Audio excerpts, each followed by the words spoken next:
Hola, ¿qué tal? Muy buenos días. Bienvenidas, bienvenidos a nuestra segunda sesión sobre discriminación y violencias digitales. Vamos a retomar donde nos quedamos la sesión pasada. Permítame empezar a compartir la presentación. Espero que hayan tenido un excelente puente.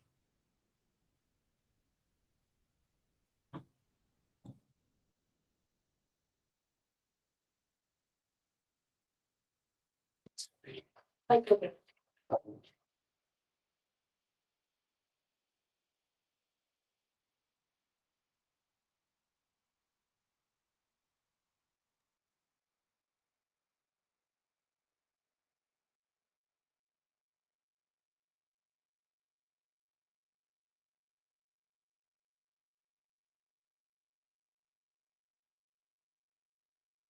Listo.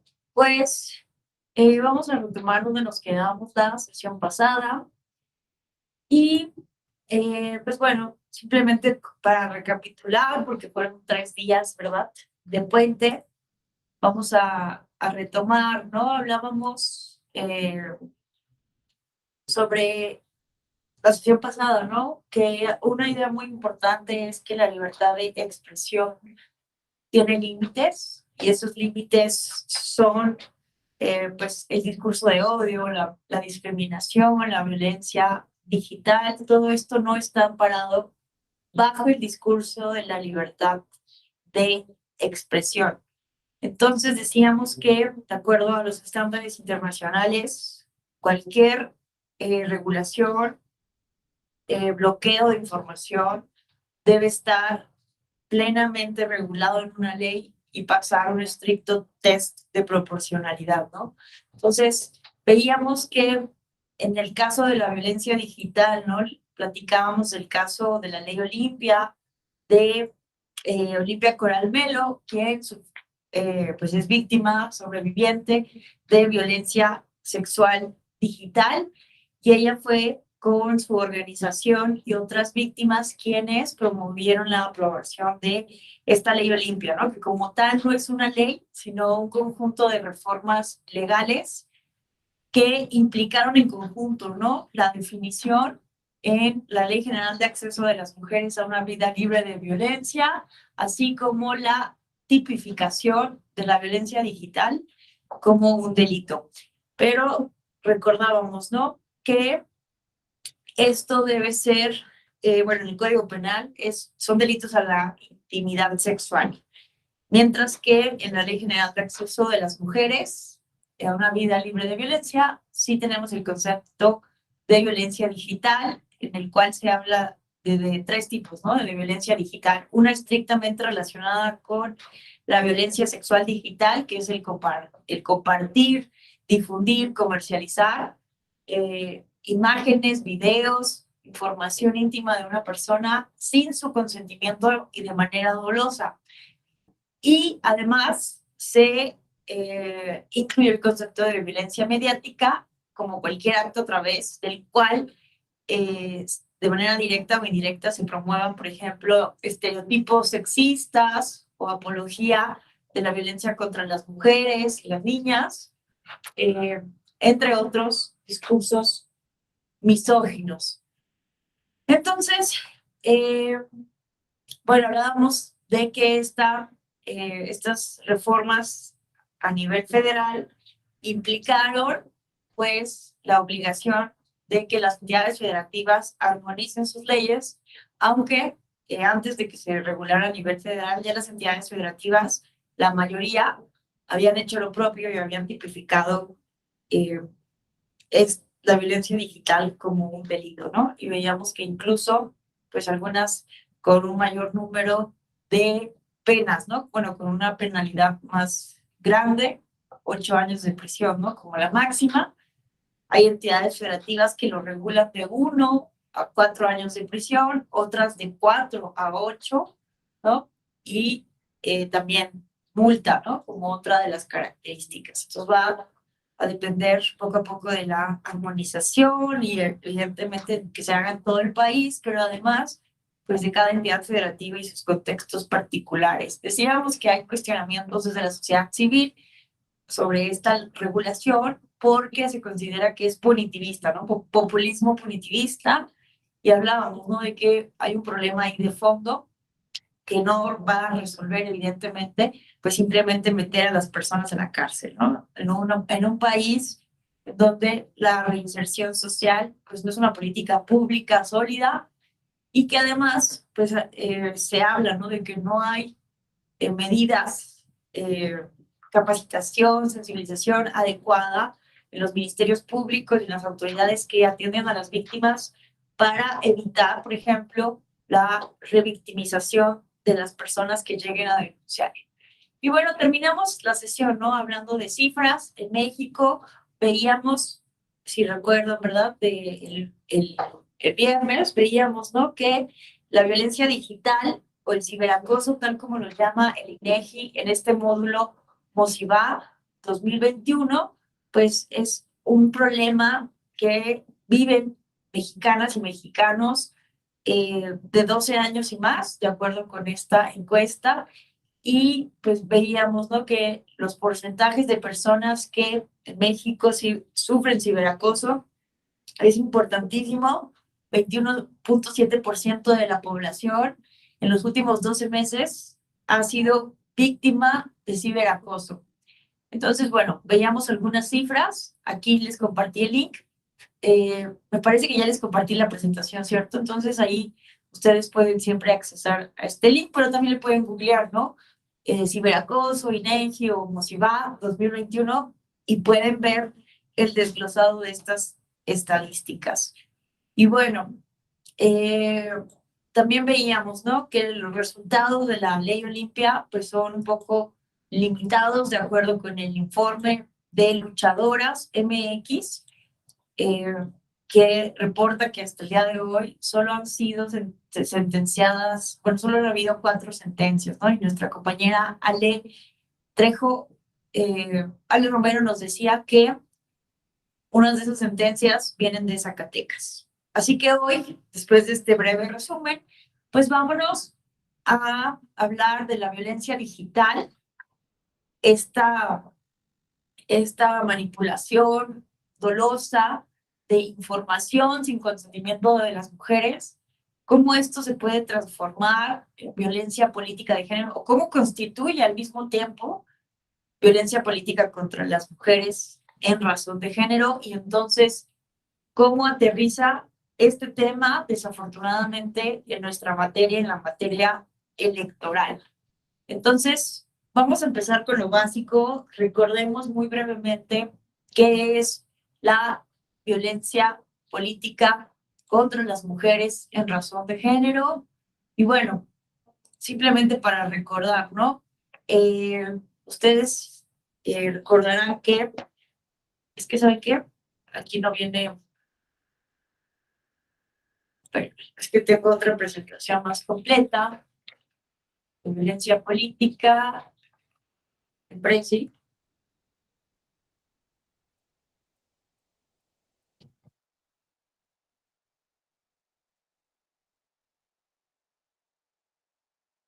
Bueno, no importa, digamos aquí.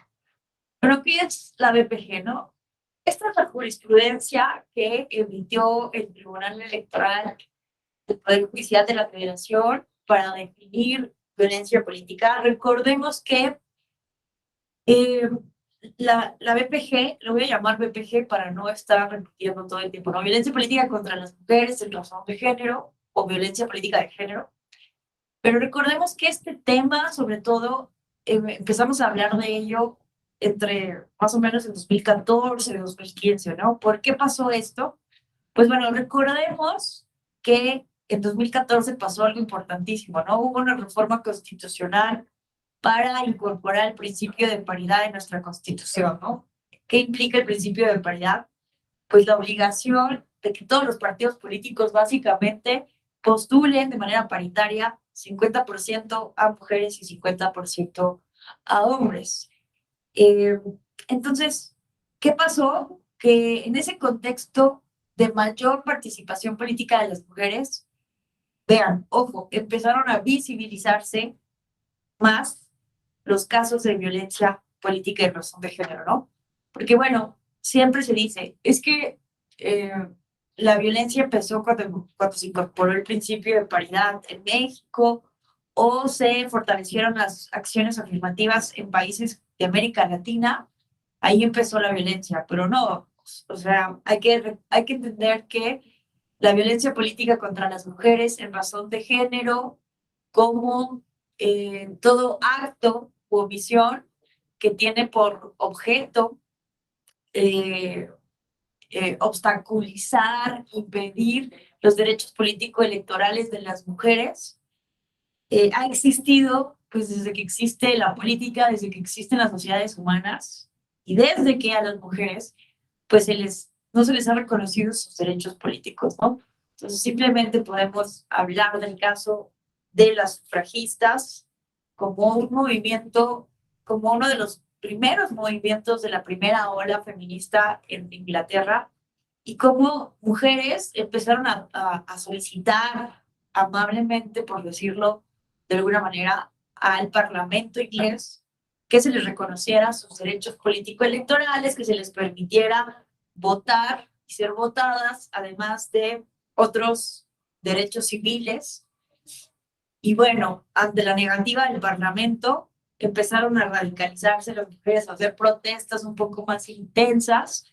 Hay varias películas documentales que muestran cómo empezó la lucha y cómo termina radicalizándose, porque pues no eran escuchadas las mujeres, ¿no?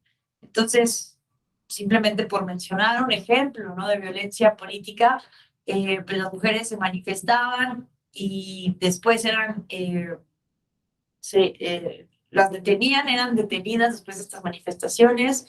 Ellas se organizaban para hacer huelgas de hambre dentro de las prisiones y ahí eran obligadas a comer con embudos, ¿no? Por mencionar un ejemplo de situaciones de tortura o de violencia que sufrían las mujeres, vean, ¿no? Por no reconocer sus derechos políticos. Entonces, a lo que voy con esto es que la violencia política de género ha existido pues, siempre, básicamente, pero evidentemente no es un concepto que hubiéramos, pues, en el que hubiéramos trabajado, en el que hubiéramos caído en cuenta, evidentemente, porque no participaba la mujer en política, ¿no? Y entonces lo que nos dicen, por ejemplo, Mona Elena Krug, ¿no? Que es una politóloga que justamente ha trabajado en la construcción y defensa de este concepto con Juliana Restrepo, pues nos dicen que simplemente pues más lugares de más mujeres participando en política, pues implica más lugares de violencia potencial, ¿no? Entonces, el hecho de que, pues por eso, ¿no? En México y en América Latina empezaron a llegar muchísimos casos de violencia porque las mujeres empezaron a participar más por una obligación de un principio constitucional. Pero recordemos que al principio, pues no estaba como tal legislado, ¿no? No estaba en ninguna ley esto de violencia política de género, así como tampoco el de violencia digital. No estaban en ninguna ley, no estaban conceptualizados, tipificados, definidos. Y es básicamente por interpretación jurisprudencial que empiezan a atenderse estos casos por parte de las autoridades electorales. Entonces, por ejemplo, esta fue una de las primeras jurisprudencias que se emiten, ¿no? Que nos ayuda muchísimo a poder identificar qué es la BPG en este test de 5 pasos, ¿no? Para poder palomearnos si estamos, eh, e identificar si estamos en una situación de violencia política, ¿no? Entonces, uno, eh, hay que verificar, ¿no? Si estos actos o omisiones, incluida la tolerancia en contra de las mujeres por ser mujeres o situaciones que les afectan desproporcionadamente a las mujeres. Uno, sucede en el marco del ejercicio de los derechos político-electorales o bien en el ejercicio de un cargo público. Dos, hay que revisar, ¿no?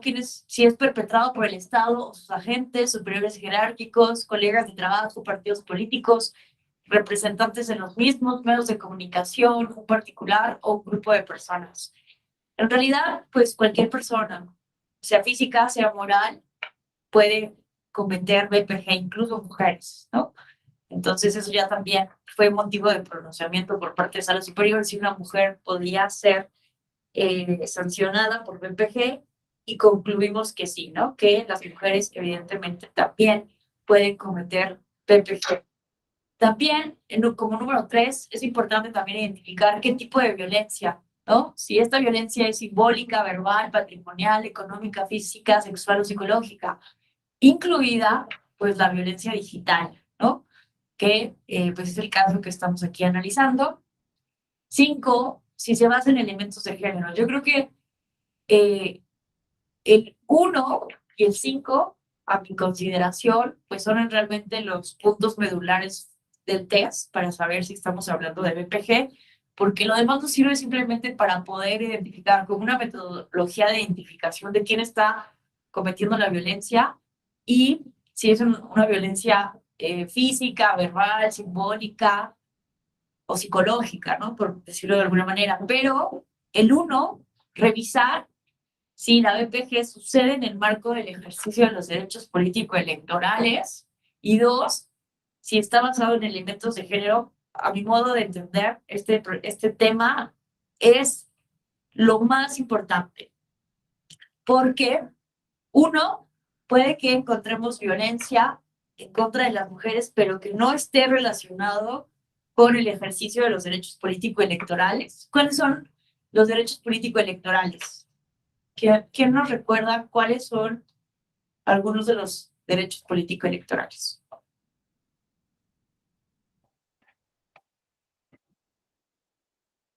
¿Qué tal, Ana Sofía? Muy buenos días, te escuchamos. Buenos días.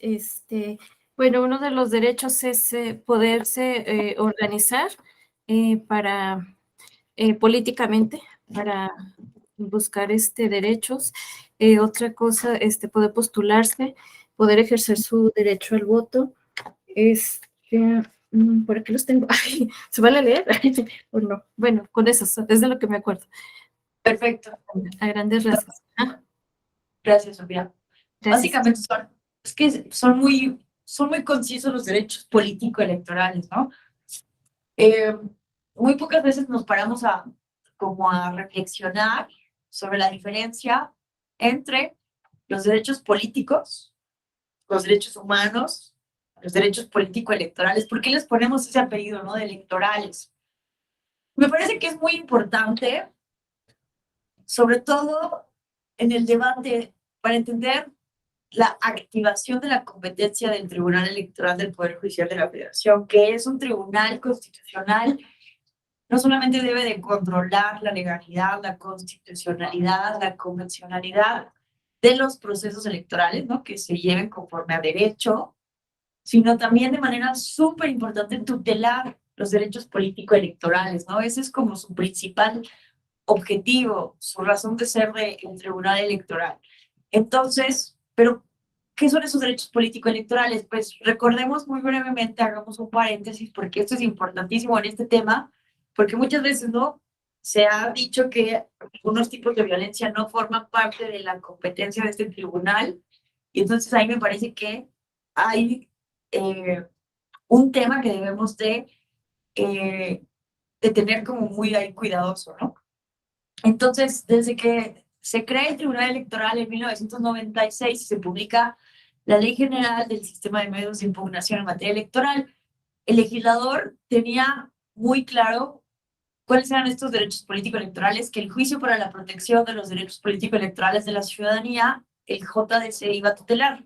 Son los que nos dice Ana Sofía, ¿no? El derecho de asociación, el derecho a votar y ser votadas de las mujeres, bueno, de todas las personas, ¿no? El sufragio activo, el sufragio pasivo, el derecho de afiliación y el derecho de asociación. Básicamente son los derechos que tenía contemplados el legislador en el JDC. Pero ¿qué ocurre? Y aquí está lo interesante. Aquí hay que poner muchísima atención al detalle, porque con el tiempo, mientras fueron llegando, conforme fueron llegando diferentes personas a través del JDC a exigir la tutela de sus derechos, a denunciar violaciones a sus derechos, pues el tribunal se dio cuenta de que no solamente debía de tutelar estos derechos, estos 4 derechos político-electorales, sino que tenía que tutelar otros derechos humanos que tuvieran relación con estos derechos político-electorales, porque llegaron casos en donde violación a ciertos derechos humanos pues estaban directamente relacionados con otros derechos político-electorales. Entonces, ¿qué derechos humanos ustedes piensan que también tutela el Tribunal Electoral porque tienen una vinculación directa con el ejercicio de derechos político-electorales de votar, ser votado, afiliación, asociación, como los principales derechos político-electorales? ¿Qué derecho humano se les viene a la mente?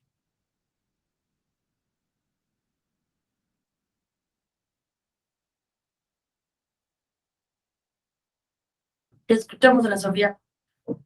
Gracias. Y uno de ellos pudiera ser el derecho a la vida. Muchas veces al postularse a cargos de elección popular, las candidatas han sufrido amenazas de, en contra de su vida, ¿sí? Las amenazan de muerte, es decir, es uno de ellos. Claro, perfecta, Ana Sofía, ¿no?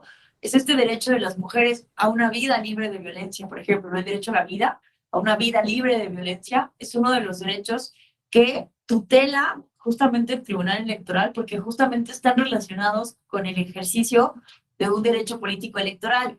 ¿Cómo pretendemos que existan elecciones libres y auténticas, que las mujeres puedan ejercer plenamente su derecho a ser votadas?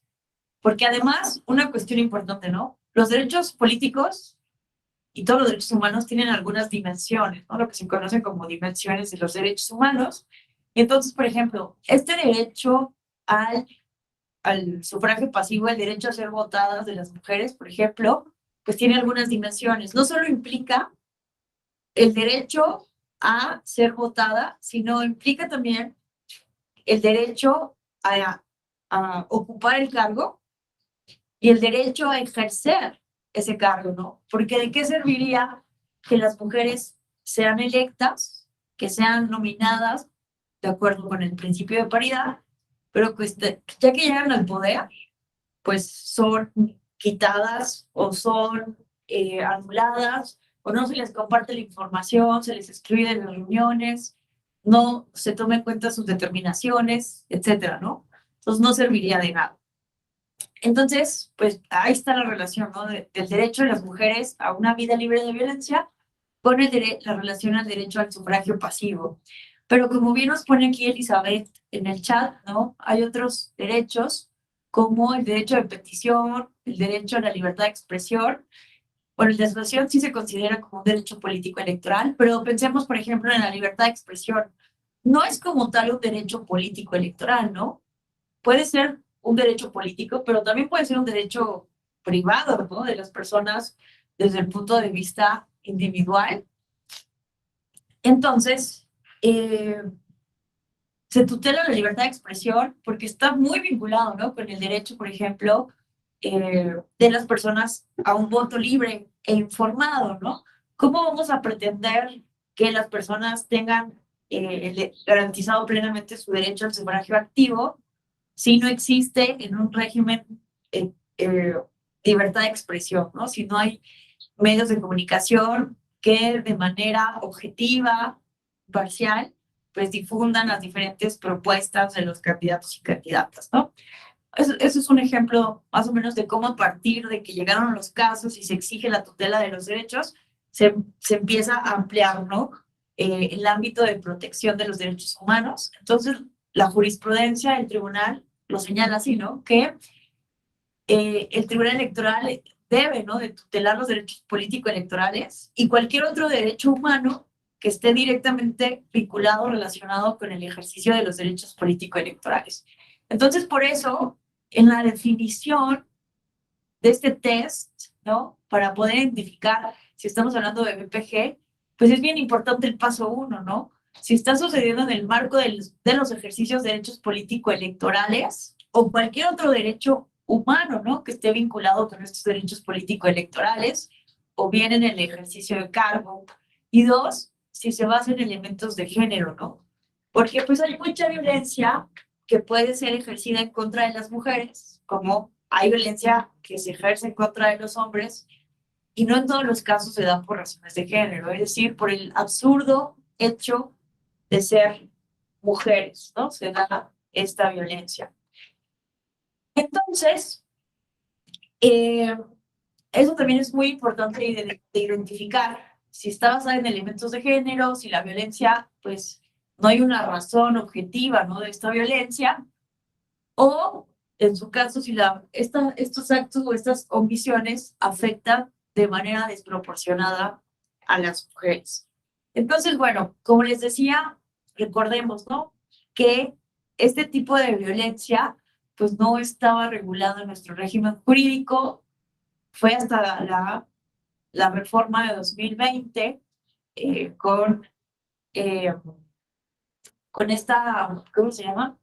Con la legislatura de la paridad, ¿no? En donde las mujeres de diferentes grupos parlamentarios impulsaron la aprobación de esta reforma que también, como la ley Olimpia más o menos, ¿no? Implicó pues una reforma a 8 dispositivos legales, ¿no? La Ley General de Instituciones y Procedimientos Electorales, la Ley General del Sistema de Medios de Información en materia electoral, la Ley General de Delitos Electorales, etcétera, etcétera, ¿no?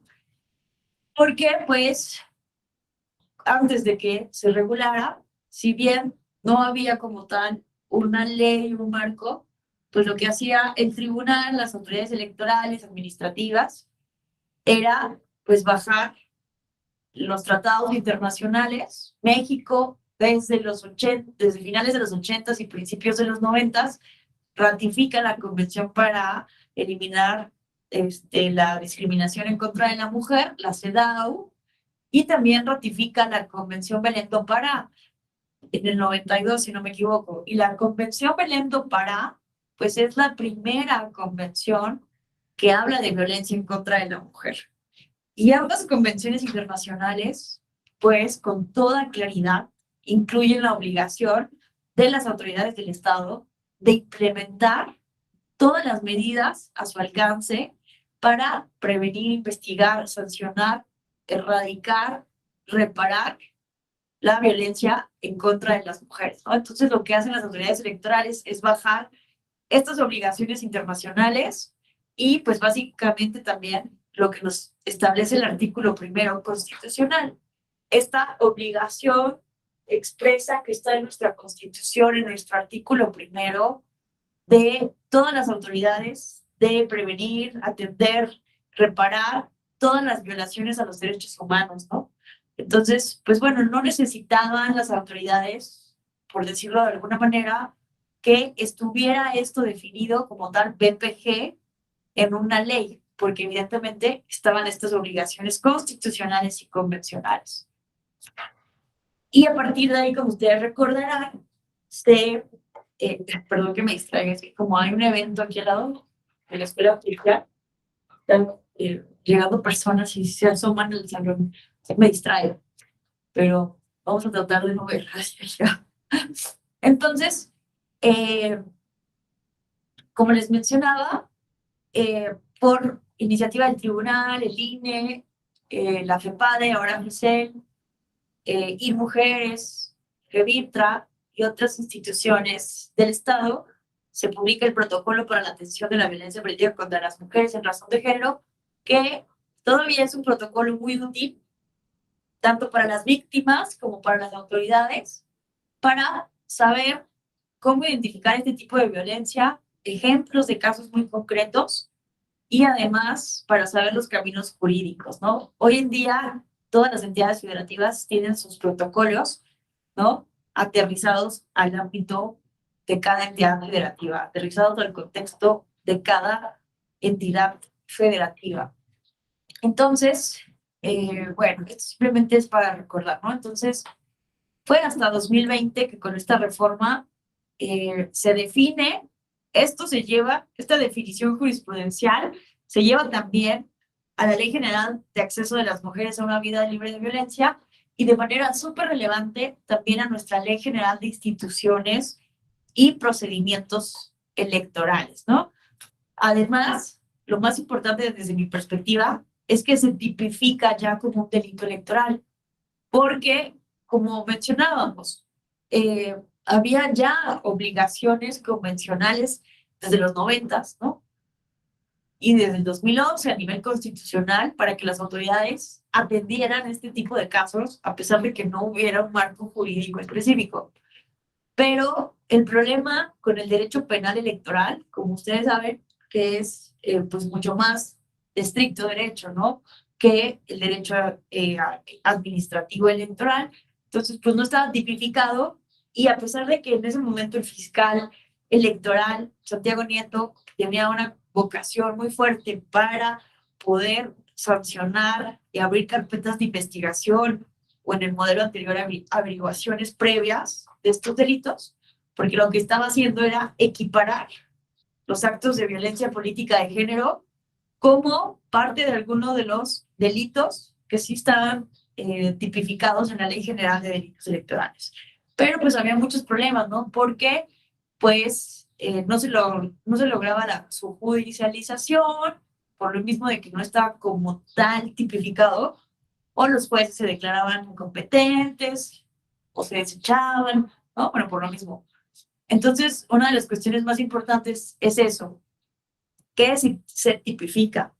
Y vean que de manera relevante, la ley interamericana modelo sobre violencia y acoso político en contra de las mujeres señala con toda claridad, ¿no? Que los actos más graves de violencia política de género deben de ser tipificados como delitos electorales por los estados, que son parte, ¿no?, de la Convención Americana de Derechos Humanos. Entonces, pues bueno, y la Convención Belén do Pará, ¿no? Básicamente. Bueno, esto es un poco para recordar qué es la BPG, para que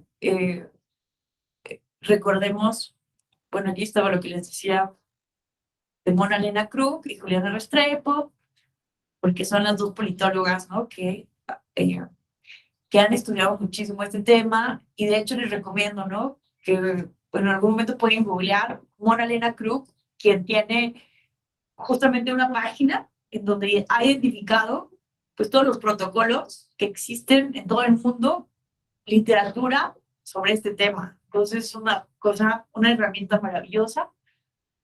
Aquí lo tienen en la presentación el nombre, ¿no?, de esta politóloga, que ha sido quien ha defendido el concepto, porque también desde el plano académico, no solamente como sociedad todavía tenemos lo que yo llamo a veces, ¿no?, un negacionismo, ¿no? No sé si han escuchado este concepto negacionismo, un poco tiene que ver, ¿no?, con las personas que niegan, por ejemplo, el cambio climático, que no reconocen los problemas, o que consideran que no, o las personas antivacunas, ¿no?, por ejemplo, que niegan que existe un problema de salud pública mundial y que las vacunas puedan funcionar. De la misma manera, podemos, desde mi perspectiva, hablar de un negacionismo de la violencia de género, porque todavía se rechaza la idea, ¿no? Hay como muchísimo escepticismo. No, es que no es violencia de género, a los hombres también los violentan, y no se reconoce que existe un problema, ¿no? Entonces, todavía hay muchísimo negacionismo en el ámbito social, desde los prejuicios, desde el conservadurismo que tenemos como sociedad, a ampliar, ¿no?, nuestras nociones ante las realidades sociales, pero también desde el punto de vista académico, hay académicos que rechazan la relevancia de que exista un concepto como este. Entonces, lo que se ha hecho, pues es, desde el plano académico, Mona Elena Krug y Juliana Restrepo, aquí tienen Mona Elena Krug y Juliana Restrepo para que busquen si les es útil. Han defendido desde el plano académico, desde la ciencia política y el derecho, justamente este concepto, ¿no? Y bueno, también en México pues tenemos autoras, ¿no?, como Flavia Freidenberg o Carolina Gilas, que tienen obra abundante, han recopilado ensayos y opiniones de académicas, de mujeres, para hablar y defender el tema, ¿no? También hay personas que defienden una postura crítica, como Jennifer Piscopo, es una crítica interesante, sobre este tema. Bueno, aquí tenemos las convenciones, ¿no? Les decía que la CEDAW, vean, es ratificada desde el 82, ¿no? Y bueno, aquí tenemos normativa internacional en la presentación, ¿no? La Convención Belém do Pará, que vean que es ratificada desde 1998. Está esta declaración sobre la violencia y el acoso político contra las mujeres y esta ley modelo interamericana para prevenir, sancionar y erradicar la violencia política contra la mujer. Bueno, aquí está lo que está en el ámbito nacional. Tenemos la reforma del 13 de abril de 2020, ¿no? Aquí tenemos las cuestiones más relevantes. Aquí les dejo algunas infografías que definen la BPG, un ejemplo de cómo las conductas fueron tipificadas en la Ley General de Delitos Electorales y cómo estas penas, ¿no?, son sancionadas de 4 a 6 años de prisión y de 200 a 300 días de multa.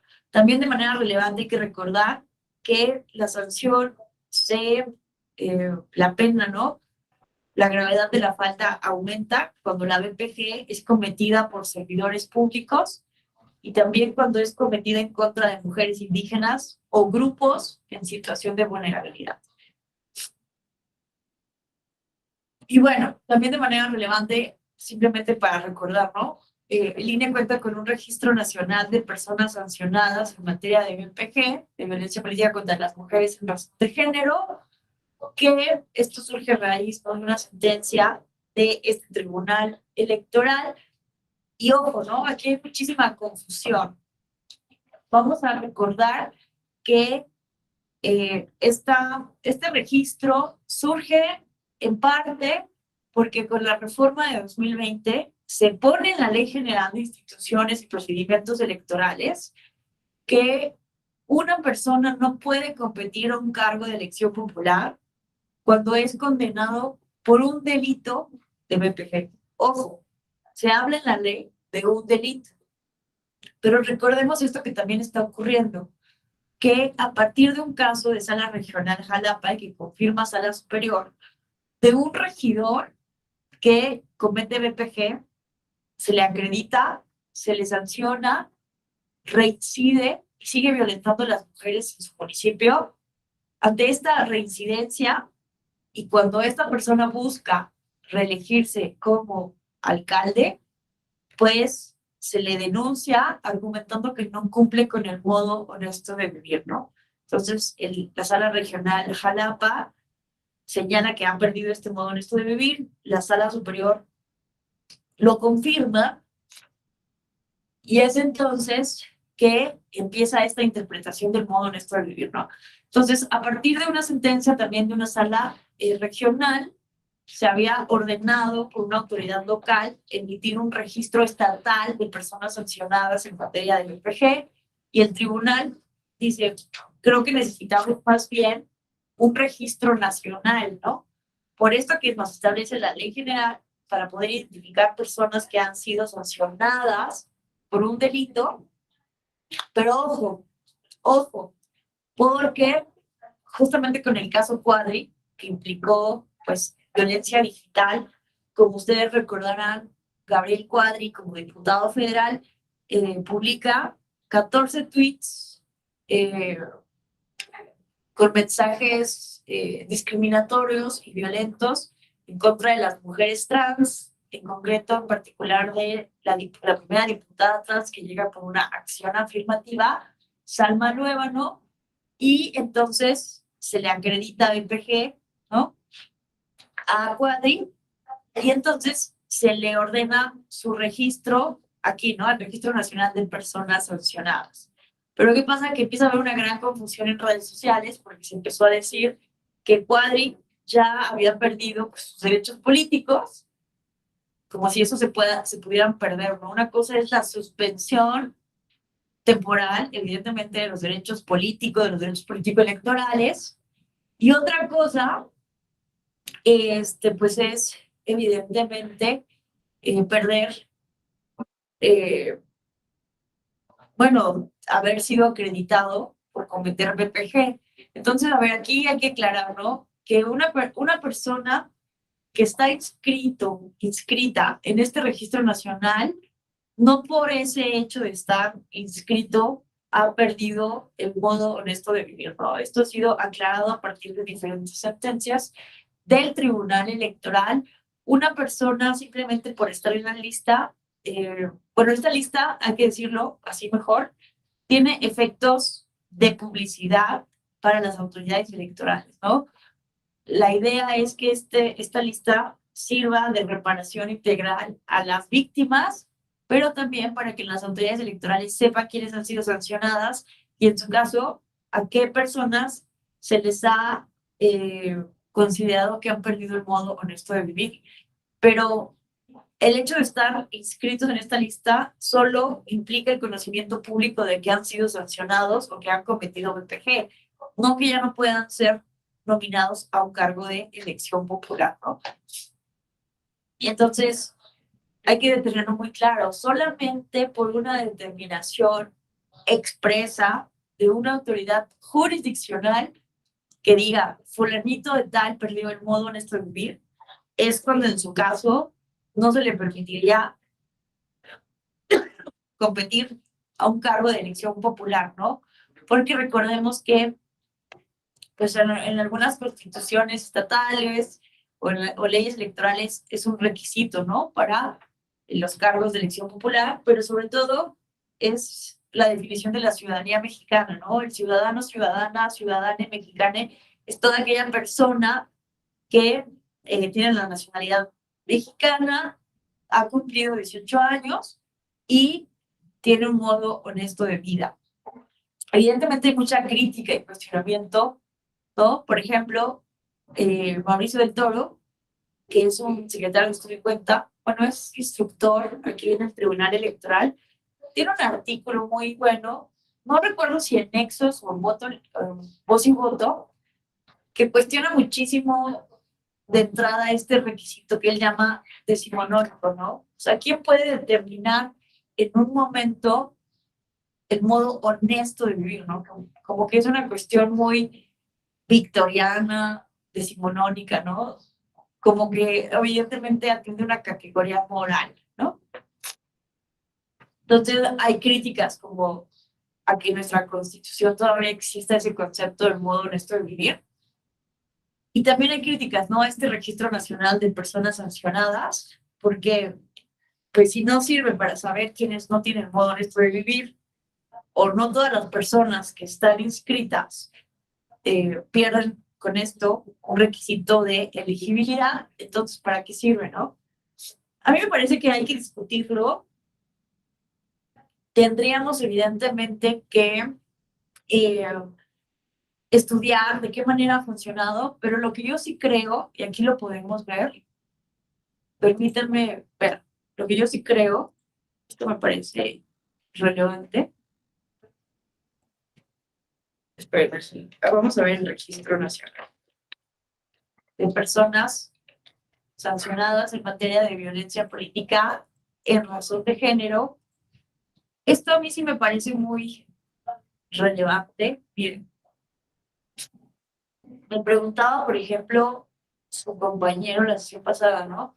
¿Quiénes son las principales personas que cometen acoso, acoso digital? Y pues básicamente no lo tenemos así, los datos del INEGI, el módulo del INEGI, evidentemente no nos da un dato concreto de eso, pero vean cómo este registro nacional de personas sancionadas sí está funcionando de manera muy relevante para generar información de quiénes son las personas que están cometiendo BPG en el país, en qué entidades del país, qué tipo de violencia. Entonces, a mí me parece que este registro nos puede ayudar muchísimo a generar datos objetivos, cuantificables, para, desde una perspectiva de política pública, poder justamente trabajar en fortalecer la prevención, ¿no? Que es mucho de lo que hablábamos la sesión pasada, la prevención y la erradicación, ¿no? Porque evidentemente en la atención desde las facultades y competencias de las autoridades electorales, se está haciendo todo lo que se puede, pero me parece que todavía podemos hacer mucho más en materia de prevención y en materia de erradicación, ¿no? Entonces, miren, a mí me parece que este registro así es importantísimo, ¿no? Justamente porque tenemos estos datos públicos, ¿no? Hoy en día el registro nacional tiene un total de 312 personas que están registradas, de las cuales 728 han sido sancionadas, ¿no? Y aquí lo podemos ver por género, ¿no? O sea, ¿cuántos de estas personas han sido hombres? Aquí lo podemos poner y revisar, ¿no?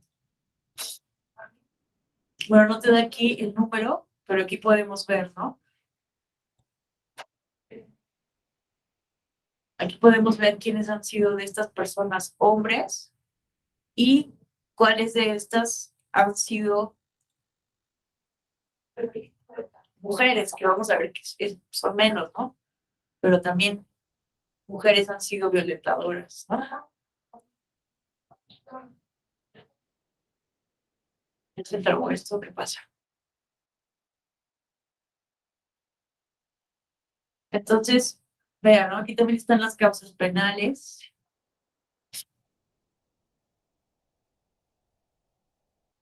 Entonces, vean, a mí me parece esto importantísimo porque además implica la coordinación de las autoridades electorales de todo el país con el INE para tener una información como mucho más clara y contundente de qué es lo que está sucediendo, ¿no? Gracias a esto nos damos cuenta, vean, ¿no? Que, por ejemplo, Oaxaca es la entidad federativa con el mayor número de personas registradas y sancionadas, que, como decíamos, ¿no? También hay que analizar qué tanto es porque denuncian más, porque hay mayor cultura de la denuncia, o qué tanto tiene que ver, ¿no? Las condiciones económicas, socioculturales de Oaxaca, ¿no?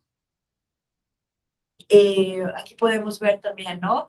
Esto me parece a mí muy relevante porque hoy en día tenemos con muchísima claridad que, sobre todo, vean, ¿no? Los presidentes municipales, las presidentas o los presidentes municipales son las personas que más están cometiendo este tipo de violencia.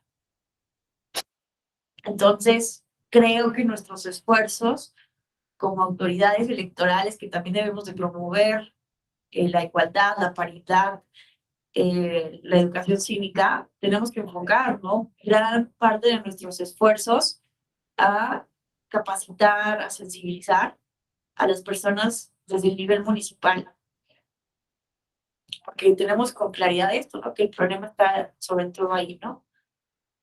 Y bueno, vean que sobre todo las personas que han sancionado, vean, sobre todo viene de los tribunales electorales, ¿no? Mucho antes de el plan A, ¿no? De la reforma electoral, abogaba por la desaparición de los tribunales electorales locales, de los hombres.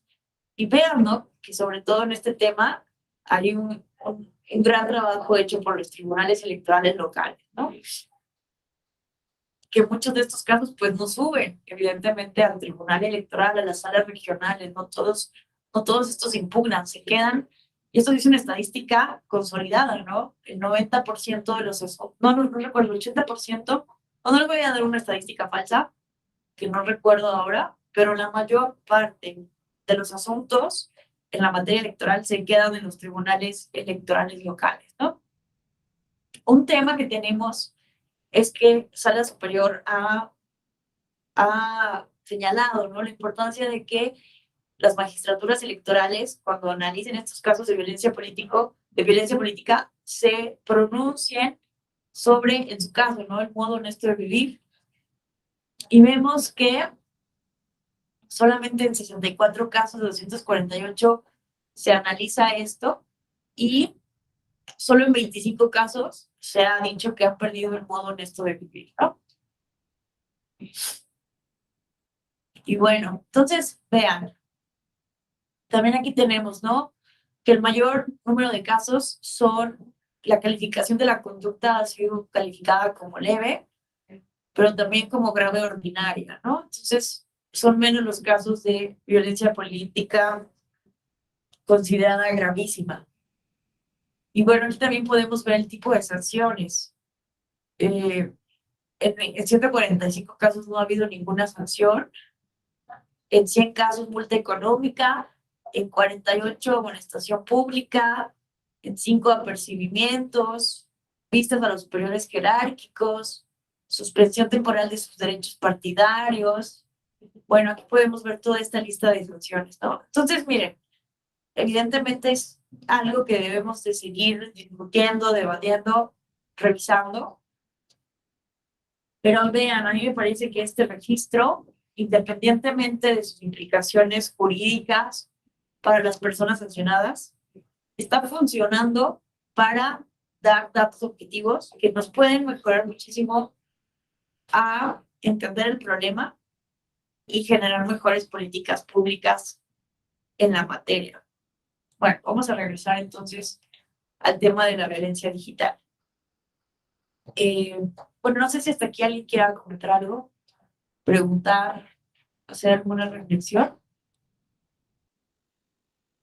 ¿Todo bien? Bueno, déjenme volver a la presentación.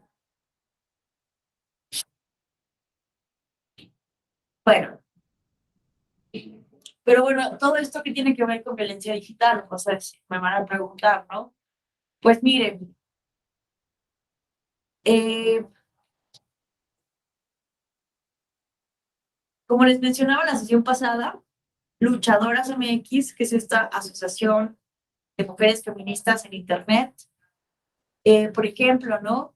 Estuvieron monitoreando de manera muy importante el proceso electoral de 2018 y vean, identificaron 9 tipos de agresiones cometidas en contra de candidatas, todas las mujeres candidatas que participaron, ¿no? En este proceso electoral federal y en elecciones concurrentes de 2018, donde las expresiones discriminatorias, las amenazas y las campañas de desprestigio fueron las más frecuentes, ¿no? Entonces, me gustó mucho esta grafiquita que ponen así, ¿no? Eh, con estos íconos como de mujeres, qué tipo, ¿no? De violencia de violencias relacionadas con las tecnologías han sufrido las mujeres, ¿no? Y miren, aquí está en este link, pueden ver ustedes el estudio completo. Ahí se los dejo también para que ustedes lo puedan analizar. Déjenme compartirlo para ver como las cuestiones más importantes. Entonces, miren, aquí vienen unas gráficas muy interesantes, ¿no? Eh, quiero que veamos algunas. Miren, aquí incluso hay testimonios, ¿no? De mujeres candidatas. Miren, aquí estos testimonios me parecen muy contundentes, ¿no? Llegó al punto que no importaba lo que publicara en redes sociales, siempre había un tweet violentándome. Por ejemplo, un día publiqué sobre el feminicidio y un usuario contestó, yo espero que el hombre cometa esto contigo. Las agresiones eran fuertes y constantes. Esto, por ejemplo, lo relató en una entrevista a Lucía Rojas, que es una joven feminista que contendió como candidata independiente durante el proceso electoral de 2018, ¿no? Y que ella es abiertamente lesbiana, por ejemplo, y entonces, pues era muy violentada, ¿no? También por esto. Desde la interseccionalidad también lo podemos analizar. Y bueno, Lucía, quien ahora es diputada federal sin partido, fue atacada en redes sociales por primera vez tras haber sido vocera y colaboradora en una investigación sobre corrupción y enfrentó un continuo de violencia desde el momento que entró en la esfera política, ¿no? Cuando se pronunció como candidata independiente y al unirse a la coalición por México al frente. Y bueno, aquí están sus testimonios, ¿no? Esto es como un ejemplo muy particular de un caso concreto, pero aquí tenemos los resultados, los datos de este monitoreo que se realizó. Miren, ¿no? Lucía es una de las 9 candidatas que contendía en la Ciudad de México y que denunció las agresiones que estaba enfrentando, aunque el registro solo da cuenta de la violencia que fue denunciada, ¿no? O sea, esta es la violencia que es denunciada por las mujeres candidatas, ¿no? pero no hay duda de que la extensión de esta forma de violencia es mucho más amplia que el número de casos registrados en este informe y que tiene carácter nacional.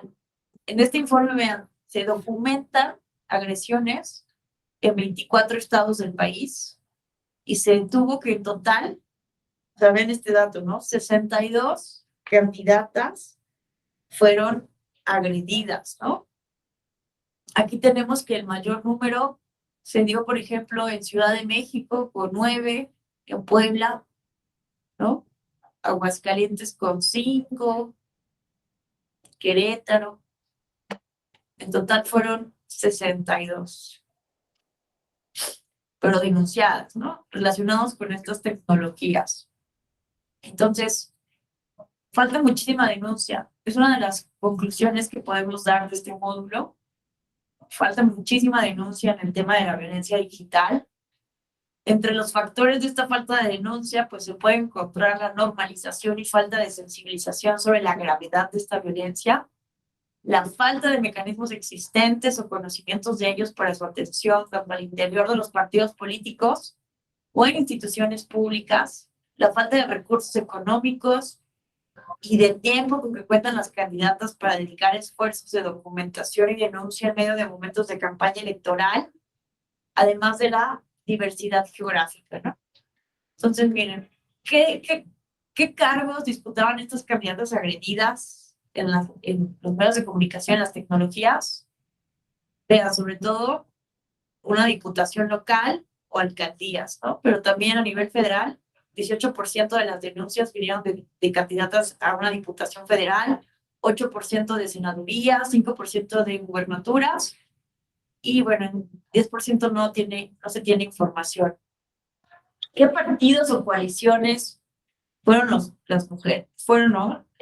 La descripción de las mujeres violentadas, pues en todos, ¿no? Pero el mayor número de denuncias provinieron de la coalición Juntos Haremos Historia, del partido Morena, del Partido del Trabajo y Encuentro Social. Y bueno, aquí tenemos, ¿no? Pero que todas las coaliciones también, ¿no? El 21% de las denuncias provinieron de la coalición Todos por México, PRI, Partido Verde, PANAL, con un 21%. Y bueno, por aquí vemos que también en lo individual, incluso independientes, denunciaron violencias como candidatas, ¿no? Miren, en el 2012, Lady Guadalupe se convirtió en la primera alcaldesa de Xochitl, del estado de Yucatán, en lo que considera un ambiente machista, ¿no? Sin embargo, en las elecciones de 2018 enfrentó un contexto plagado de agresiones, ¿no? Esto se intensifica con las tecnologías de la información y la comunicación, ¿no? Incluso señala que desde la pre-campaña, a través de ataques constantes, memes y mensajes en que se cuestionaba su llegada a la política, le preguntaban cosas, ¿con quién me acosté para llegar aquí? Desacreditaban mi carrera, el trabajo que me ha llegado. Entonces vean que esto también es una cosa que pasa sobre todo a las mujeres, ¿no?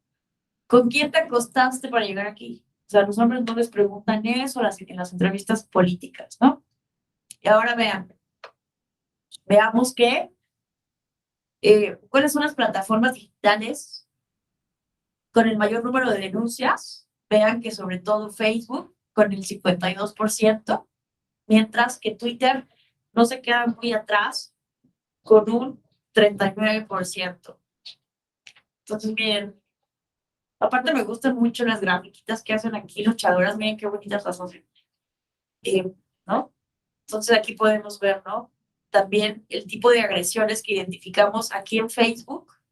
El mayor número son expresiones discriminatorias, amenazas, desprestigio, suplantación de identidad, difusión de imágenes íntimas, que esto pues es obviamente el concepto estricto, ¿no? De violencia sexual digital. Pero vean, ahorita vamos a hablar de estos casos que yo he como ido recopilando. Pero vean, aquí tenemos, ¿no? Y acá está en Twitter. ¿Cuáles son las principales violencias? En Twitter se da menos la violencia sexual digital, pero se da muchísimo más las expresiones discriminatorias, el desprestigio, las amenazas y la suplantación de identidad. Entonces también eso es interesante, que dependiendo de la red social o la plataforma digital, encontramos diferentes formas de violencia, ¿no? Bueno, entonces eso también nos da pues, ciertas pistas, ¿no? De qué tenemos que hacer, por dónde tenemos que ir hablando, ¿no? Trabajando en conjunto con estas empresas de redes sociales para ir trabajando en la prevención, en la erradicación, en la atención. Bueno, y aquí tenemos, ¿no? Los agresores. El 52% de los casos provino de alguien desconocido. Es un poco también lo que le como mencionaba a su compañero el viernes, ¿no? Que vean, en la mayor cantidad de casos no sabemos quién es, porque el problema de la violencia digital, pues es que muchos podemos hacer cuentas falsas, anónimas, y desde ahí atacar con completa impunidad, ¿no? Ese es el problema que enfrentamos en este tema. Pero vean, también es súper escandaloso ver que el 27% de los casos son por personas conocidas, ¿no? Entonces, es algo también que a pesar de que saben que son identificadas las personas, no tienen ningún empacho, ¿no? En hacer este tipo de violencia. Denme un momento. Bueno.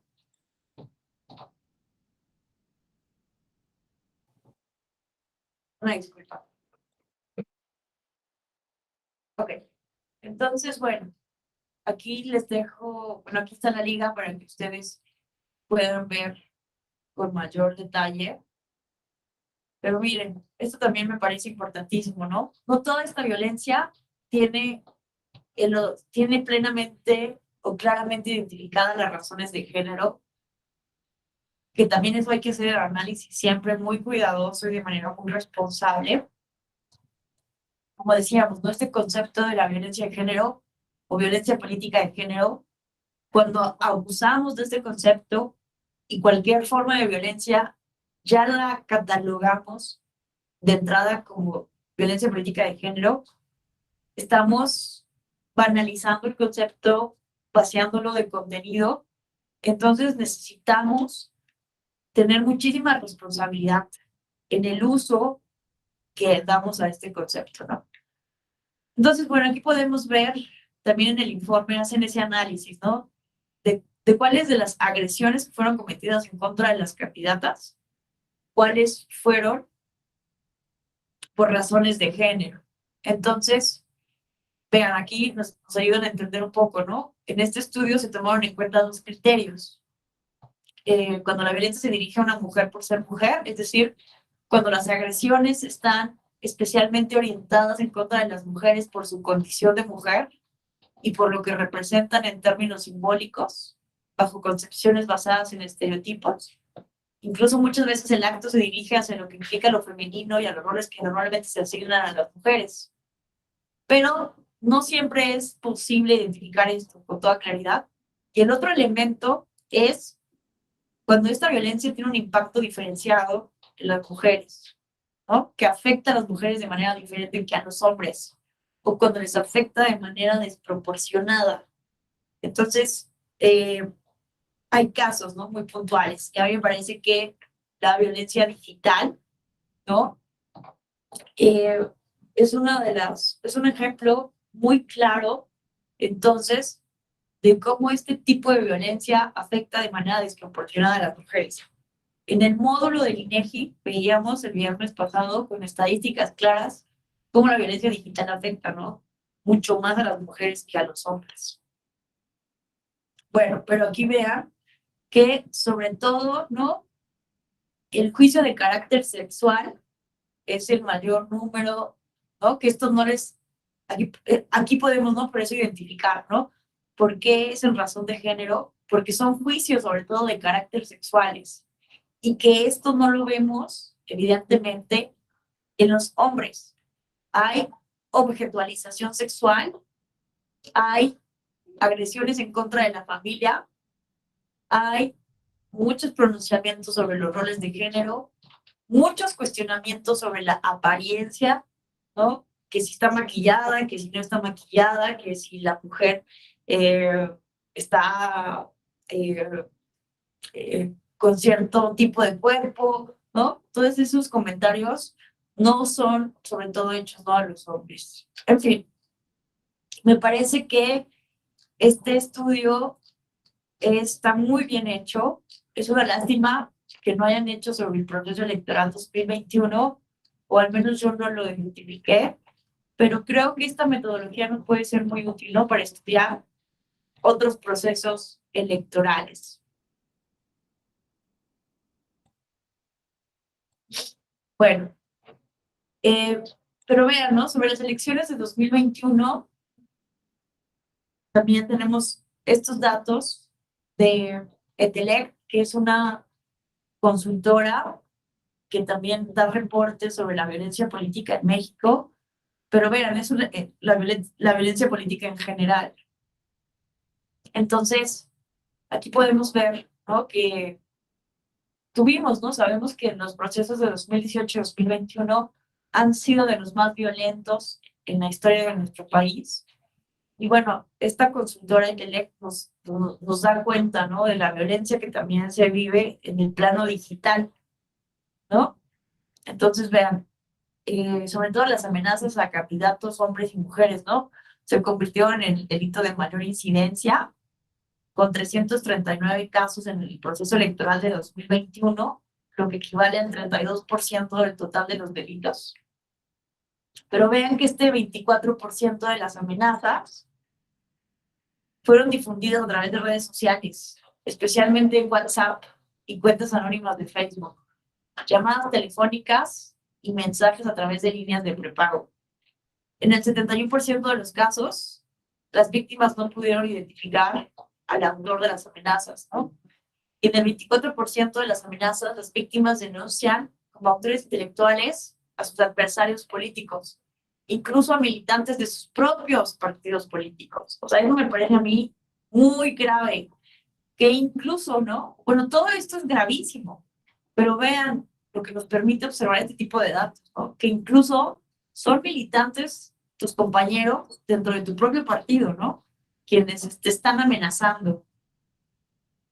Entonces, solo un 5% de las víctimas denunciaron a grupos de delincuencia organizada como responsables de las amenazas. Entonces, esto es muy relevante porque muchas veces cuando hablamos de la violencia política que existe en México, decimos, es que es el narcotráfico o la delincuencia organizada. Pero vean que solo en el 5% de estos casos, las víctimas han, ¿no?, de acuerdo a su contexto, a su entender de lo que está sucediendo, han dicho que son los grupos del crimen organizado.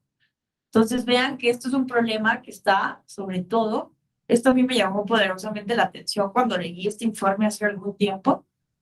A mí lo que me parece, bueno, hubo 48 víctimas de homicidio en grado de tentativa, 36 resultaron ilesas, 12 con heridas de arma de fuego, a 46 personas se les privó ilegalmente de la libertad. Pero a mí lo que me llamó la atención, bueno, hubieron 102 homicidios dolosos, ¿no? A mí lo que me llamó la atención, bueno, vean que el 36% son mujeres, ¿no? Entonces aquí, por ejemplo, no podemos decir de entrada que fueron por razón de género, no sabemos, ¿no? Pero vean,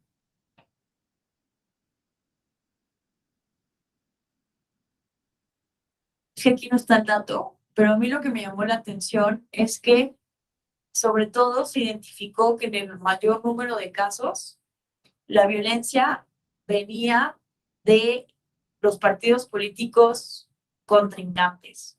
Es decir, que todavía tenemos un problema de reconocer la victoria de nuestros contrincantes en materia política, ¿no? En fin, ahí también viene la referencia donde pueden ver todos los resultados de este informe de violencia política en general. Pero vamos a aterrizar ahora sí también casos de violencia sexual digital, y ya casos que ha resuelto concretamente sala superior, ¿no? Bueno, y también sala regional especializada. Entonces, miren, bueno, déjenme llegar ahí. Bueno, no sé si hasta aquí alguien quisiera hacer algún comentario, pregunta, aportación.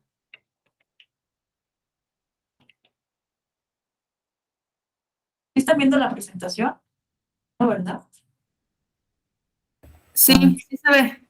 Está visible, sí. Pero porque creo que solo están viendo más bien el informe de violencia política. No estaban viendo mi presentación. Oh. Bueno, no importa. Siempre me pasa esto. Déjenme volver a llegar. Es que esto no lo vieron, ¿no? Este es el informe de Internet, el séptimo informe de violencia política en México sobre el proceso electoral 2020 y 2021, Ya no se está presentando nada. ¿no? No. Oh, perdón. Gracias por avisar.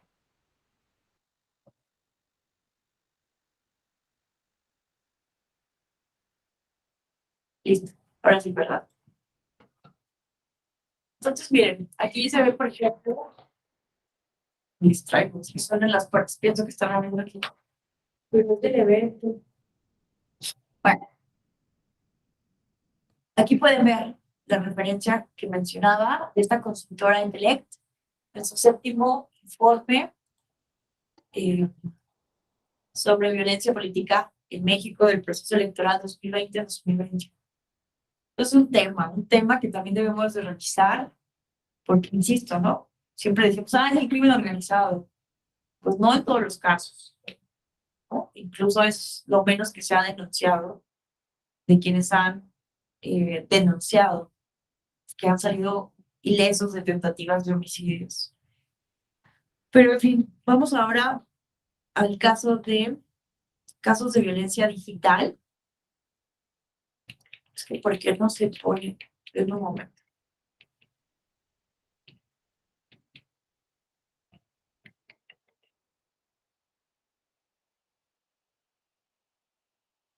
¿No? Ya me mandó a la reflexión final. Lo voy haciendo manualmente. Miren, la violencia digital puede derivar en violencia política en razón de género, sí, ¿no? Y no distingue partido político. Entonces, hemos visto casos, ahí en esta presentación no oculté la cara, es que tengo otra presentación donde oculto el rostro de las personas. Una disculpa por no hacerlo.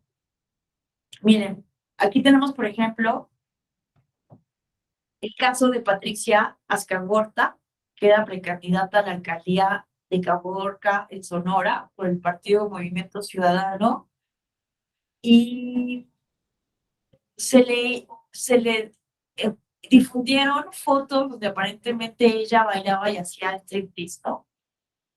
Entonces, pues evidentemente buscaban desprestigiarla como precandidata, ¿no? Al Movimiento Ciudadano, simplemente por aparecer en ropa íntima y hacer bailes, ¿no? Entonces vemos que esto está ocurriendo en todos los partidos políticos, ¿no? Tenemos otro caso, por ejemplo, una senadora electa por Morena en Baja California, ¿no?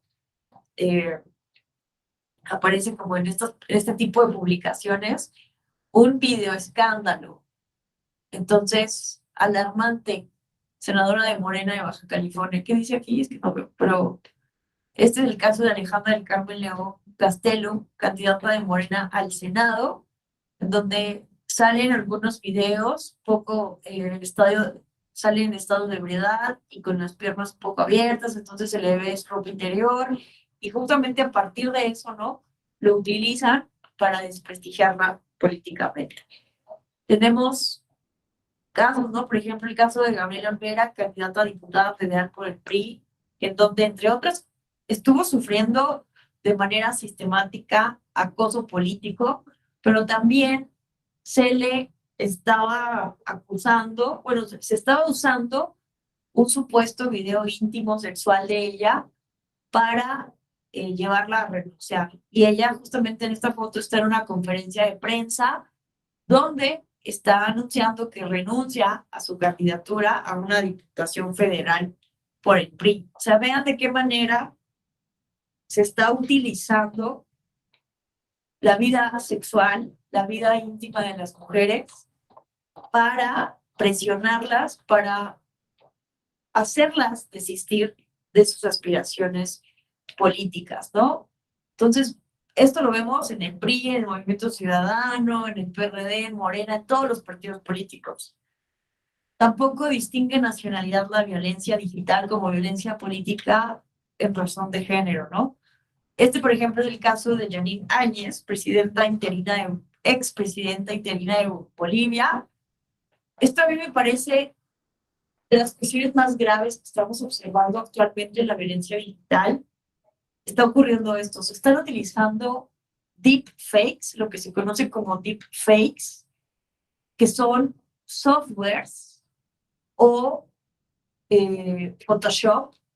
Se utiliza, bueno, Photoshop ya lo hemos visto, ¿no? Que es el Photoshop donde te arreglan con programas de fotografía, te editan fotos, ¿no? Para ponerte en situaciones comprometedoras.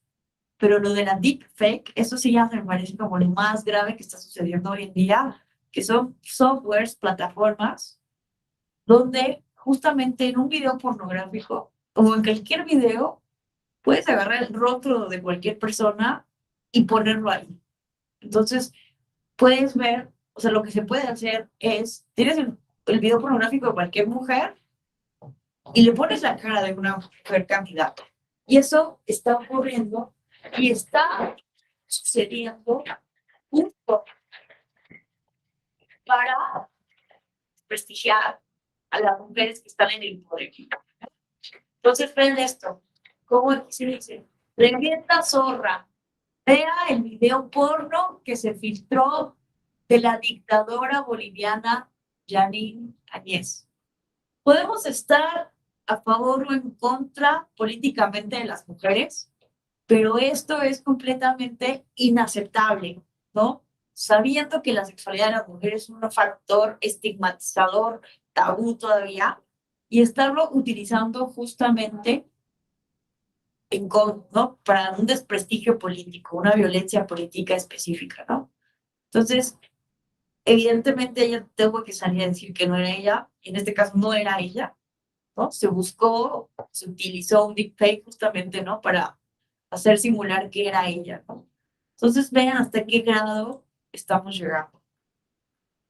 Este es el caso, por ejemplo, Mayra Cresto, candidata a diputada nacional en Argentina. Híjole, así es que buscando en Google, es que simplemente buscas en Google palabras claves, ¿no? Candidata, mujer, política, violencia sexual digital, videos pornográficos. Y esto es lo que está ocurriendo. Un momento.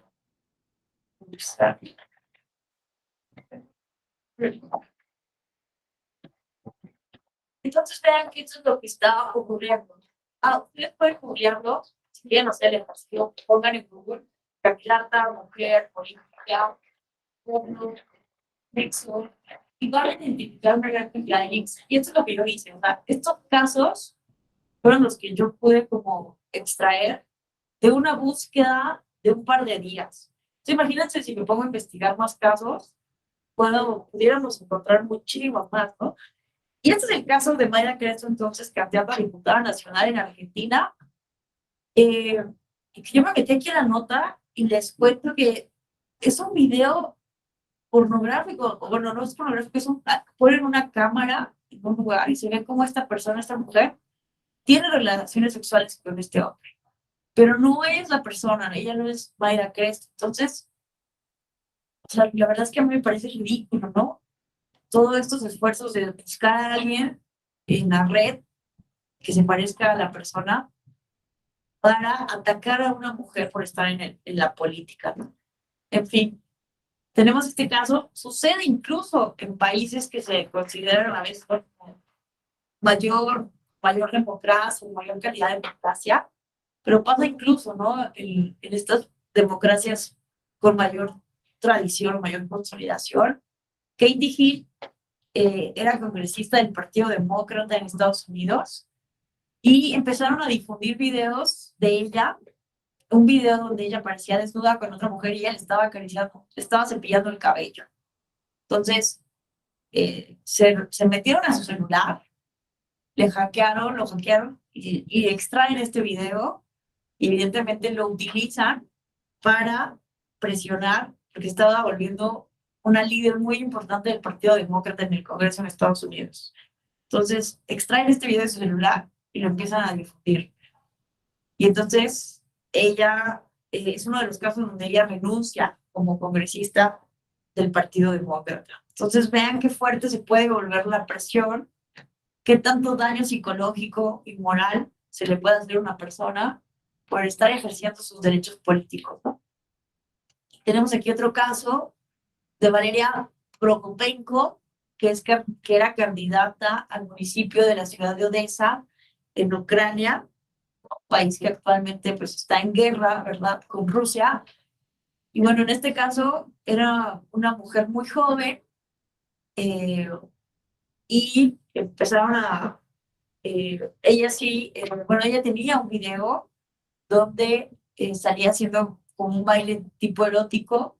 Este caso real, evidentemente, no es que lo hayan hecho un deep fake o que hubieran pretendido, ¿no?, suplantar su identidad, pero creo que aquí la reflexión, bueno, y también la obligaron a renunciar. Ella renunció también a su candidatura después de estos videos, ¿no? Porque a partir de ello, pues, una ciudad pequeña, pues fue mal vista, ¿no? ¿Cómo esa persona va a ser nuestra representante popular, ¿no? Entonces, algo que en realidad no tendría nada que ver, ¿no? Tener un video, cualquier persona, cualquier mujer, bailando, mostrando su sexualidad, no tendría por qué repercutir en el ejercicio pleno de un derecho político electoral, ¿no?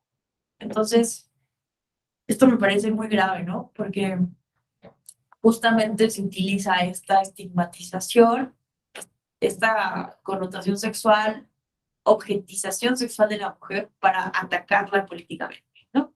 Obviamente a los hombres los atacan de otras maneras, pero vean, ¿no?, cómo esto ocurre a las mujeres. Y bueno, podríamos aquí seguirnos las horas hablando del caso, ¿no? El caso de Dilma Rousseff, que también salieron miles de caricaturas digitales por todos lados, burlándose de sus facciones físicas, deformando su rostro, su cuerpo, justamente, ¿no? Y bueno, todos sabemos que cómo la hicieron renunciar, bueno, cómo la destituyeron, ¿no? En Brasil no pudo terminar su periodo.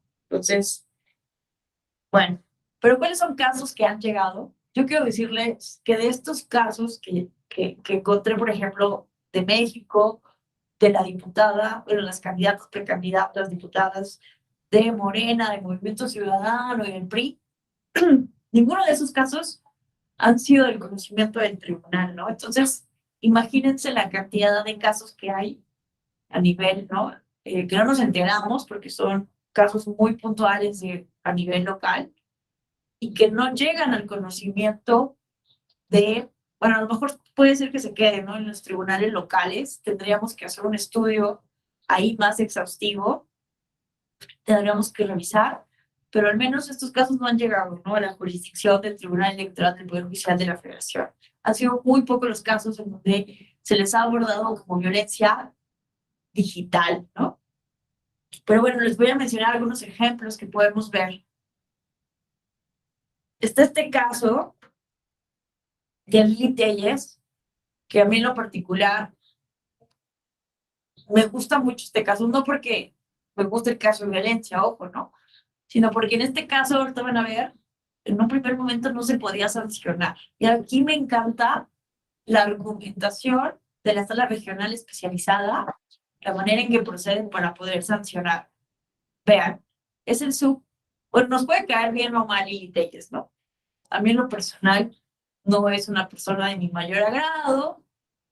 Eso es independiente, ¿no? Que muchas veces me dicen, ¿por qué ponen el caso de esa maestra que nos cae mal? O sea, a ver, también me cuestionaron en un curso, ¿por qué utiliza a la presidenta de Bolivia, que ahora está siendo juzgada en Bolivia por crimen nacional, por traición a la patria, ¿no? Entonces, a ver, la violencia política no se justifica para ninguna persona, ¿no? La violencia digital, nos caiga bien, nos caiga mal, eso es independiente. Entonces, creo que eso hay que saber identificarlo, ¿no? El SUB-RE 27/2019 es el caso relacionado a una entrevista, a una supuesta entrevista que le hacen a Lili Telles, ¿no? Es una caricatura hecha donde le ponen la carita. ¿Ven? Es lo que les digo, que cualquier video ya le pueden poner la carita de cualquier persona. Bueno, esto es una animación, pero también le pueden poner así la carita en un video que sea pues de personas reales, ¿no? Entonces vean lo peligroso de estas herramientas. Y miren, o sea, simplemente vean el título, así se publicó en Facebook. Entrevista a Lili Telles, donde le preguntamos hasta por el color de sus calzones. Pásele a lo barrido. Entonces es una publicación que se hace en Facebook y vean, ¿no? Si se veían todo este video, o sea, la trataban muy mal, miren, vean lo que le ponían. Expresiones de este personaje que supuestamente hacía la entrevista. Cállate loca, jodida. Si ya sabemos que te gusta andar de picaflor, entre machos y machos, ahí te la llevas. Lo que te faltó que te replicaran de chiquita fue unas buenas nalgadas, porque eres bien interesada. Todos sabemos que te vincha la gustola y que eres fan de sacar provecho de las personas y cosas para después mandarlas directito a la... Bueno, todos sabemos qué dice aquí, ¿no? Entonces, evidentemente, Lili Telles presenta una denuncia en contra de quienes resultaran responsables por esta publicación en Facebook. Y miren lo que pasa. La sala regional especializada estimó que esas expresiones que mostraban en el video se sustentaban en prejuicios, estereotipos y estigmas sociales que representan a las mujeres en desventaja, inferioridad y subordinadas a los hombres, ¿no? Y lo que hace la regional especializada es solicitar a Facebook Ireland Limited, que bajara o eliminara de inmediato el video titulado Entrevista de Monche a Lili Telles, ¿no? Entonces, miren, aquí es un punto importante. Sepamos o no sepamos de dónde viene esa publicación, quién es la persona autora, ¿no? Lo que deben de hacer las autoridades, ya sea, ¿no? Primero por medidas cautelares, o una vez que se acredita que estos discursos, que estas publicaciones digitales están sustentados en prejuicios, en estereotipos, que son violentos en contra de las mujeres, pedir de inmediato, ¿no? Que se retire esta publicación. Entonces, pero vean este caso porque a mí me resulta muy interesante, porque aquí lo que hace Sala Superior, en otra resolución, se multa al supuesto sujeto responsable. Entonces abre como dos resoluciones diferentes. En una se baja la información de Facebook y en otra se multa al sujeto responsable. Cuando este caso llega a Sala Superior, vean, Sala Superior revoca ambas resoluciones de la Sala Regional Especializada porque se vulneró el derecho de audiencia y el principio de presunción de inocencia del sujeto implicado. Lo que dice Sala Superior es que aquí se le sancionó sin que se acreditara ser el responsable de la publicación del video. Porque, ¿qué pasó? Sala Especializada le pregunta a Facebook Irlanda, oye, dime, ¿quién es la persona dueña de esta cuenta de Facebook? Y lo que hace Facebook es decirle, es tal persona ligada a esta cuenta de correo electrónico. Pero ¿qué creen que dice esta persona cuando se le llama, ¿no? Cuando se le avisa que está siendo denunciado, el supuesto autor de esta publicación dice, yo no fui, me hackearon. O sea, imagínense, me hackearon, yo no fui.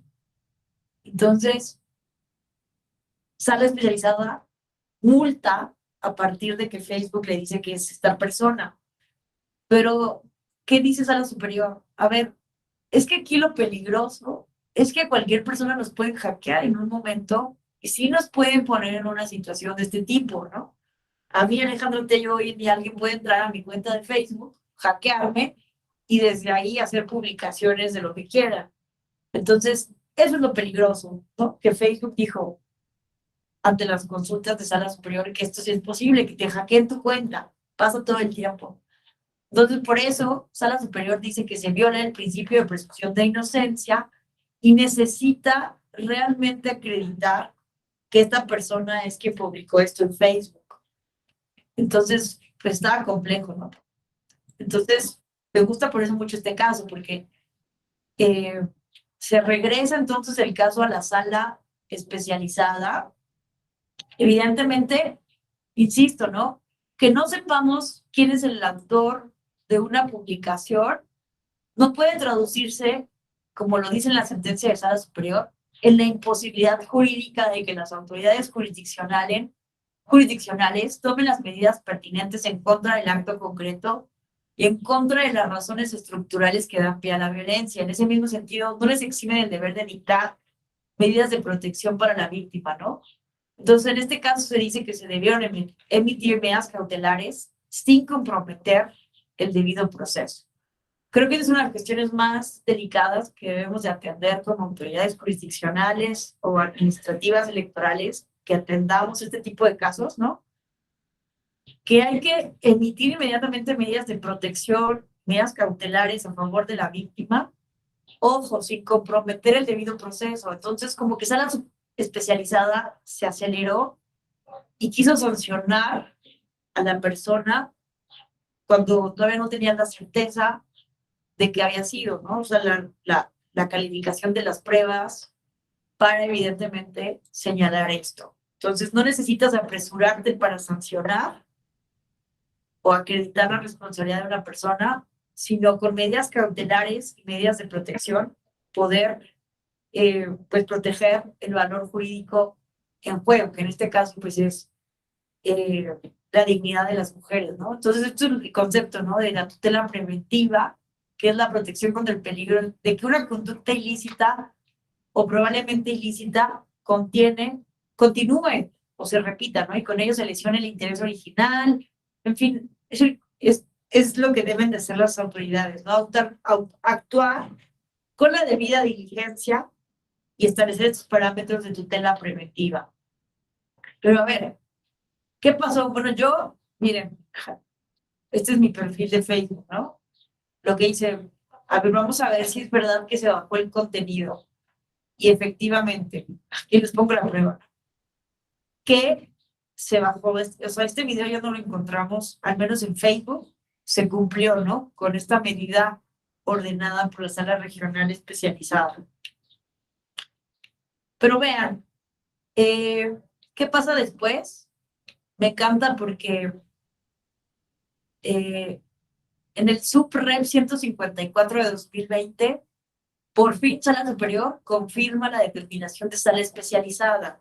Pero yo quiero que aquí vean la argumentación que utilizó. O sea, realmente Sala Especializada, como se le revoca la sentencia por no poder acreditar la responsabilidad, pues hace un estudio mucho más exhaustivo para poder acreditar la responsabilidad de esta persona. Entonces, aquí están como los puntos más importantes para llegar a esa conclusión, que se los voy a resumir yo de la siguiente manera. Me encanta. Entonces, este caso siempre lo pongo en muchas clases porque es un buen ejemplo de la reversión en la carga de la prueba. Recordemos que en materia de violencia política de género se ha establecido un criterio en donde aplica la reversión en la carga de la prueba. Generalmente en el derecho y en el derecho electoral, de que quien afirma está obligado a probar. Si alguien te acusa de algo, lo debe probar. Pero en el caso de la violencia política de género, tomando en cuenta que muchos de estos casos quedan impunes precisamente por la imposibilidad de que tienen las mujeres víctimas de poder probarlo, porque se da en el ambiente privado, porque se da en estos casos en las tecnologías, ¿no? En el ambiente digital, donde se da desde el anonimato, o donde se puede argumentar esto sencillamente, ¿no? Me hackearon y ya me deslindo de toda responsabilidad. Entonces, lo que ha establecido las autoridades jurisdiccionales y electorales es que quien es acusado de violencia política se revierte la carga de la prueba. Está obligado a generar convicción de que no fue la persona que sancionó, de que agredió a la mujer políticamente, ¿no? Entonces, si a ti te acusan de BPG, necesitas generar la convicción en las personas juzgadoras de que no fue así. Aquí hay una discusión muy delicada que sí debemos de cuidar, ¿no? Debemos tener cuidado que esta reversión en la carga de la prueba no viole el principio de la presunción de inocencia, ¿no? Porque evidentemente si no hay ninguna prueba de que una persona te está violentando, no la puedes sancionar. Pero vean aquí cómo funciona. Creo que este es como el punto fino para poder entender cómo funciona la reversión y la carga de la prueba. Miren, esta persona, Facebook le dijo a la sala especializada que Sergio Zaragoza Sicre era el dueño de la cuenta de Facebook y que esa cuenta estaba ligada a este correo electrónico que se ve aquí, ¿no? CJ, bueno, aquí está protegido por datos personales, @gmail.com, ¿no? Y miren todo lo que pone aquí la sala especializada. Vean, Sergio Zaragoza Sicre, la persona dueña de la cuenta de Facebook y la persona que responde a este correo electrónico, es socio de la empresa Sicre Yepes Celaya y Asociados, que es una agencia de representación de medios de información y digitales. Es decir, esta persona es experta en campañas de información y en temas digitales. Sergio Zaragoza Sicre dice que dejó de utilizar la cuenta de correo electrónico y creó otra cuenta de correo que está ligada al administrador del show de Monchi.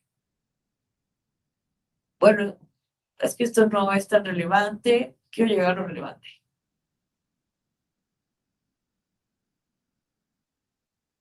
Miren, incluso, ¿no? La investigación que sale especializada llega a la conclusión. De la investigación se advierte que Sergio Zaragoza Sicre tiene la página web sergiozaragoza.com, en la que se observa que es consultor y ejecutor de estrategias en redes sociales para empresas, gobiernos y figuras públicas. Bueno, en términos, para no leer todo esto, en resumen lo que dice Sala Superior. A ver, tú, Sergio, en esta reversión de la carga de la prueba, a ver, Sergio Zaragoza Sicre, si Facebook nos está diciendo que esa es tu cuenta y tú nos dices que te hackearon, ¿por qué, si tú dices que te hackearon, seguiste utilizando el correo electrónico que estaba ligado a esa cuenta? Y si tú, Sergio Zaragoza Sicre, eres experto tienes una agencia, ¿no?, de representación en medios de información y digitales, si tú eres experto en redes sociales y medios digitales, ¿por qué si te hackearon nunca lo denunciaste? E insisto, seguiste usando como si nada la cuenta de recuperación de correo electrónico que estaba ligado a Facebook, ¿no? Entonces, no hay convicción, básicamente, de que realmente lo habían hackeado, porque de todos los hechos que se pueden ver aquí, se acredita que no hubo tal hackeo, ¿no? O sea, después de la concatenación de los diferentes medios de prueba, se llega a la conclusión de que esa persona siguió usando su cuenta electrónica como si nada, y que al ser una persona experta, ni siquiera denunció en su momento ese hackeo, ¿no? Si hoy, por ejemplo, yo, Alejandra Tello, quisiera entrar a mi correo electrónico o a mi cuenta de Facebook y veo que alguien publica algo en mi cuenta de Facebook, bueno, o que se hackea mi cuenta de correo electrónico, si yo, que no soy experta en medios digitales, ¿no? Digo, oye, alguien me hackeó, no puedo seguir usando mi correo, inmediatamente le aviso, incluso, ¿no? No sé si les ha pasado a ustedes. Yo tengo amigos a los que sí les han hackeado su WhatsApp y de inmediato agarran y avisan a todo el mundo, oye, me hackearon, no vayan a contestar los correos, ¿no? No vayan a contestar si alguien les escribe desde mi cuenta. Entonces, esta persona no hace nada parecido para denunciar o por avisar que ha sido hackeado, ¿no? Y es por eso que sala regional especializada, yo les invito a que lean a fondo la sentencia, porque justamente mejoran la argumentación y Sala Superior le confirma, ¿no? Que a partir de esa concatenación de elementos, pues se acredita la responsabilidad de esta persona. Entonces vean que sí hay manera, a pesar de lo difícil que es este tema para sancionar en medios digitales, pues sí hay manera de poder sancionar a las personas, ¿no? Pero necesitamos como ir afinando los argumentos, evidentemente teniendo muchísimo cuidado de no comprometer el debido proceso y la presunción de inocencia, ¿no? Bueno, tenemos otros ejemplos, ya les voy a hacer referencia muy rápido, sin entrar en detalle, pero está el caso de María Rojo, ¿no? En donde se acreditó que había violencia, bueno, hubo difusión de imágenes y mensajes por medios físicos, pero también virtuales, basados en estereotipos de género, al referir que la entonces candidata era amante de René Bejarano, quien además era su protector, ¿no? Y también se aludió a su carrera como actriz y se hacía referencia a que hacía desnudos en películas de ficheras, donde se denigra a las mujeres y que además resalta la falta de valores en la familia, ¿no? Entonces, todos recordamos, ¿no? Cómo en el contexto de la elección a la alcaldía de Coyoacán, pues justamente se utilizó estos elementos para desprestigiar y atacar, violentar a María Rojo, ¿no? En este caso, la sala, bueno, se anuló incluso la elección, ¿cierto? Recordarán, pero que fue revocado por sala superior al considerarse que estos actos pues, no habían sido de la sistematicidad suficiente para anular la elección, porque además la diferencia entre Manuel Negrete y María Rojo era como del 11%, o sea, la diferencia era muy grande, ¿no? No se pudo como hablar de una determinancia ni cualitativa ni cuantitativa para anular la elección, pero hay un ejemplo, ¿no? Lo que yo quiero que veamos es cómo se utiliza justamente la sexualidad de la mujer, se intenta, ¿no? Relacionarla con sus parejas sentimentales para anularla políticamente. Y bueno, también recordaremos el caso de Espejito, Espejito, el Subrep 623-2018 de pues la ex, ¿no? Calificada gobernadora de Puebla, que recordemos que fallecieron, ¿no? Ambas personas, el ex gobernador y la gobernadora electa en Puebla por un accidente en un helicóptero. Pero recordaremos todos este promocional, ¿no? Donde salía Erika, ¿no? Una persona que hacía supuestamente representaba a en ese momento candidata a la gobernatura en Puebla, se ponía en un espejo, ¿no? Y evidentemente se le hacía alusión, ¿no? Bueno, le preguntaba a su esposo, espejito, espejito, ¿no? ¿Quién va a ser la gobernadora de Puebla? Bueno, creo que incluso decía gobernador, ¿no? Y aquí tengo el mensaje, por aquí lo estoy inventando. Aquí está. Ese es el spot versión radio, ¿no? Sonido de una puerta abriendo, sonido de pasos con tacones, espejito, espejito mágico. ¿Quién va a ser el nuevo gobernador? O sea, ni siquiera gobernadora, ¿no? ¿Quién va a ser el nuevo gobernador de Puebla? Una voz masculina, yo. Voz femenina, ¿cómo? Perdón, los dos. O sea, los dos, ¿no? Espejito, ¿no? Pero aquí haciendo como un berrinche. O sea, esto hay que enfatizarlo, ¿no? Aquí, espejito, así como enojada ya. Tú, mi vida, tú. Y la voz masculina, ¿no? Una voz en off. Que no te platiquen cuentos. Votar por Marta Erika es reelegir a Moreno Valle. Entonces, bueno, aquí hay una discusión. Siempre hay que ser críticos, ¿no? Con este tema de la BPG para no caer en lo políticamente correcto, porque yo he escuchado muchas personas desde una postura crítica en el sentido de que, bueno, no se puede cuestionar este tipo en muchos lugares del país, ¿no? El poder está concentrado en familias, en cacicazgos. Entonces, parece ridículo, ¿no? Que no se puede hacer una crítica al hecho, ¿no? De que quede el mismo poder político en la familia, en la esposa, ¿no?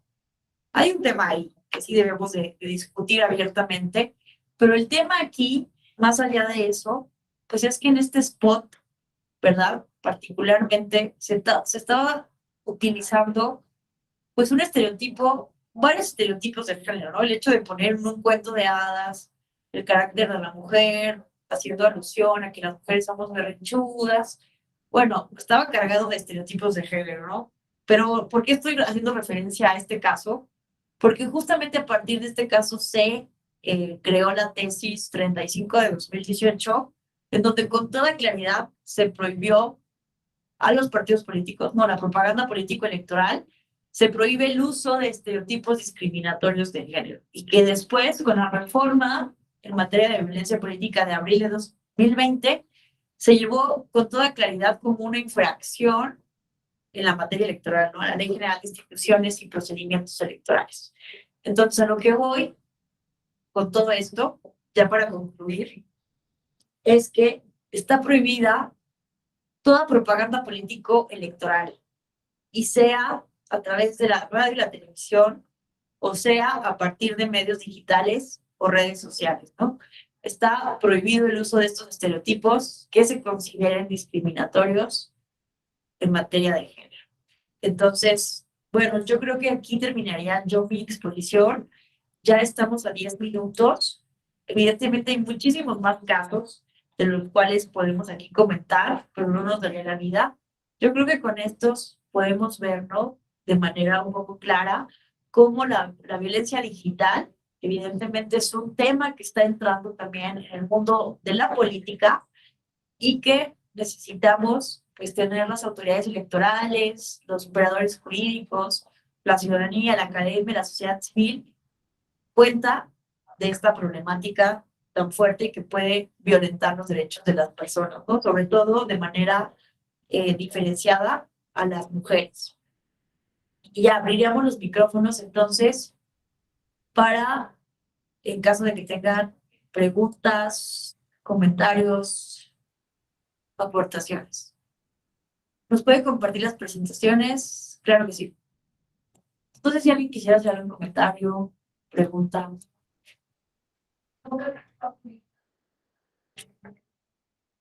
Aquí está el link de la presentación y el correo electrónico de su servidora es marta.tello. Déjame poner arroba.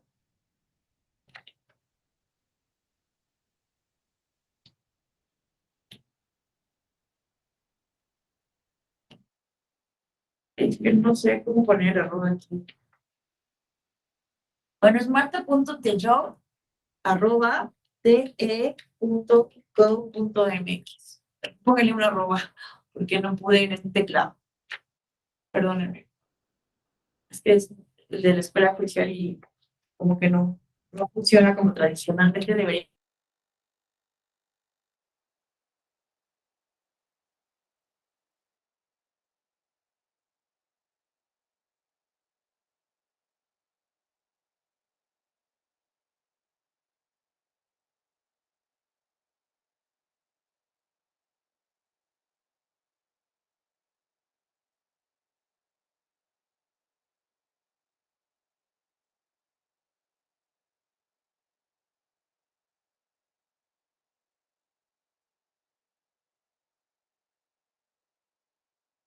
Dime, Ale.